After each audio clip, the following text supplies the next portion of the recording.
पति पत्नी की दिल को छूने वाली कहानी। दोस्तों, आजकल प्यार होना, फिर शादी होना और कुछ ही समय में डिवोर्स होना इतनी आम बात हो गई है कि ज़्यादातर लोग ऐसी घटनाओं को अब ज़्यादा अहमियत ही नहीं देते। उनकी तरफ से कभी कभी बेवजह ही हो रहे अलगाव को रोकने के लिए भी कोई प्रयास किया ही नहीं जाता। आज की ये कहानी ऐसे ही हो रहे अलगाव की है जिसे खुद एक पत्नी अपने शब्दों में बता रही है। कहानी जैसे जैसे आगे बढ़ती है तब हम जान पाते हैं कि पत्नी का नजरिया जो है वो कितना अलग है अपने पति के विचारों से, और कहानी का अंत हमारी आंखें भिगोने में सफल होता है। मेरे पति पेशे से एक इंजीनियर हैं। मैं उनसे उनके स्थिर शांत स्वभाव के लिए प्यार करती थी, और जब मैं उनके चौड़े कंधों पर अपना सिर झुकाती थी तो मुझे गर्मजोशी और अजीब सा सुकून का एहसास होता था। 3 साल प्रेमालाप और अब शादी के 2 साल बीतने के बाद मुझे यह स्वीकार करना होगा कि मैं इससे थक गई हूँ। मेरे पहले उसे प्यार करने के जो भी कारण थे अब वही मेरी सारी बेचैनी के कारण बन गए हैं।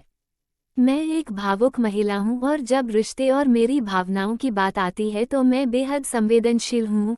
मैं रोमांटिक पलों के लिए उसी तरह तरसती हूँ जैसे कैंडी के लिए तरस रही एक छोटी लड़की। मेरे पति मेरे बिल्कुल विपरीत हैं। उनकी संवेदनशीलता की कमी और हमारी शादी में रोमांटिक पलों को लाने में उनकी असमर्थता ने मुझे प्यार के विषय में निराश कर दिया है। एक दिन मैंने आखिरकार उसे अपने मन की बात बताने का फैसला किया कि मुझे तलाक चाहिए, और मैंने हिम्मत करके उसे बताया। आखिर क्यों? चौंकते हुए उसने पूछा। मैं थक गई हूँ। दुनिया में हर चीज का कोई कारण नहीं होता है, मैंने कहा। वो पूरी रात चुप रहा, हर समय हाथ में एक जलती हुई सिगरेट लिए गहरे विचारों में डूबा रहा। इससे मेरी निराशा की भावना और बढ़ती गई, क्योंकि मैं ऐसे आदमी को देख रही थी जो अपनी दुर्दशा को व्यक्त भी नहीं कर पा रहा था। भला मैं उससे और क्या उम्मीद कर सकती थी? और अंत में उसने मुझसे पूछा, मैं तुम्हारा मन बदलने के लिए क्या कर सकता हूँ? किसी ने सच ही कहा है कि किसी के व्यक्तित्व को बदलना मुश्किल है। मुझे लगता है मेरा उस पर से विश्वास उठना शुरू हो गया है। उसकी आंखों में गहराई से देखते हुए मैंने धीरे से उत्तर दिया, मैं तुम्हें एक सवाल पूछती हूँ। अगर तुम्हारा जवाब मेरे दिल को मना सके तो मैं अपना विचार बदल दूंगी। मान लो मुझे एक पहाड़ की चट्टान पर खिला एक फूल चाहिए, और हम दोनों को ये पता हो कि उस फूल को तोड़ने से तुम्हारी मृत्यु हो जाएगी। क्या तुम मेरे लिए ऐसा करोगे? उसने कहा, मैं कल तुम्हें इसका जवाब दूंगा। उसकी प्रतिक्रिया सुनकर ही मेरी उम्मीदें धराशायी हो गईं।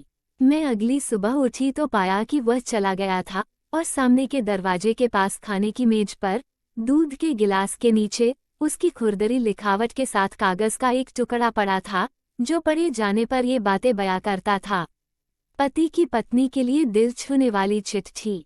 प्रिय, मैं तुम्हारे लिए वह फूल नहीं तोड़ूंगा, लेकिन अगर तुम चाहो तो मैं तुम्हें इसके पीछे का कारण जरूर बताना चाहूंगा।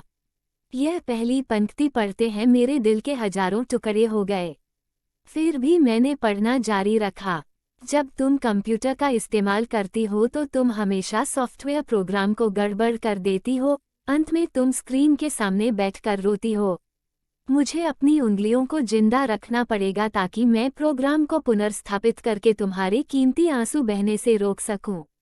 तुम हमेशा घर की चाबियां गुमा देती हो, इसलिए मुझे दरवाजा खोलने के लिए अपने पैरों को जिंदा रखना पड़ेगा ताकि दरवाजा तोड़कर तुम्हें घर के अंदर ले जा सकूं। तुम यात्रा करना पसंद करती हो, लेकिन हमेशा एक नई जगह में अपना रास्ता भूल जाती हो। मुझे तुम्हें रास्ता दिखाने के लिए अपनी आंखें जिंदा रखनी पड़ेगी। तुम्हें हमेशा ऐंठन होती है जब भी तुम्हारा पीरियड हर महीने आता है। मुझे अपनी हथेलियों को जिंदा रखना है ताकि मैं तुम्हारी पेट की ऐंठन को शांत कर सकूं। तुम्हें घर के अंदर रहना पसंद है, और मुझे पता है कि तुम अंतर्मुखी व्यक्ति हो। तुम्हारी बोरियत को दूर करने के लिए मुझे तुम्हें चुटकुले और कहानियां सुनाने के लिए अपने मुंह को जिंदा रखना है। तुम हमेशा कंप्यूटर और टीवी देखती हो, और इससे तुम्हारी आंखों का भविष्य अच्छा नहीं होगा। मुझे अपनी आंखों को बचाना होगा ताकि जब हम बूढ़े हो जाएं तो मैं तुम्हारी आंखें बन सकूं, तुम्हारे सिर से सफेद हो रहे बाल चुन सकूं, तुम्हारे नाखूनों को बिना तुम्हें चोट पहुंचाए काट सकूं। मैं भी समुद्र तट पर टहलते हुए तुम्हारा हाथ पकड़ना चाहता हूं। जैसे तुम धूप और सुंदर रेत का आनंद लेती हो और खुशी से गाने गुनगुनाती हो, उसे मैं अपने कानों से सुनना चाहता हूँ, इसलिए मेरे कान जिंदा रहने चाहिए। जब तुम नहा के निकलती हो तो तुम्हारी भीनी भीनी खुशबू को महसूस करने के लिए मेरा नाक जीवित होना चाहिए।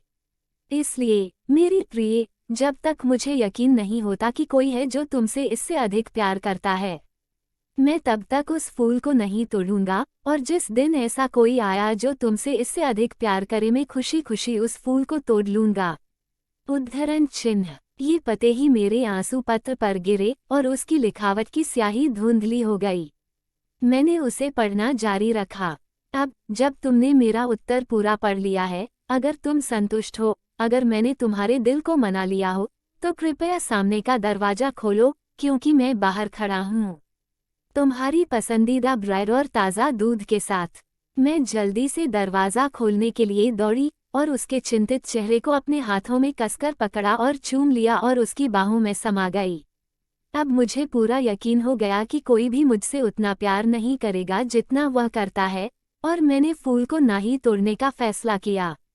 यही जीवन है और प्रेम है। जब कोई प्यार से घिरा होता है तो उत्तेजना की भावना दूर हो जाती है और वो उस सच्चे प्यार को नज़रअंदाज कर देता है जो शांति और नीरसता के बीच में होता है। प्यार सभी रूपों में प्रकट होता है, यहाँ तक बहुत छोटे और सूक्ष्म रूपों में भी। इसका कभी एक मॉडल नहीं रहा है, यह सबसे नीरस और उबाऊ रूप में भी हो सकता है। फूल और रोमांस प्यार का हिस्सा हो सकते हैं पर प्यार नहीं। तो दोस्तों, आपको ये प्यार भरी पति पत्नी की कहानी कैसी लगी? इस छोटी सी कहानी ने आपके भी दिल को छुआ या नहीं?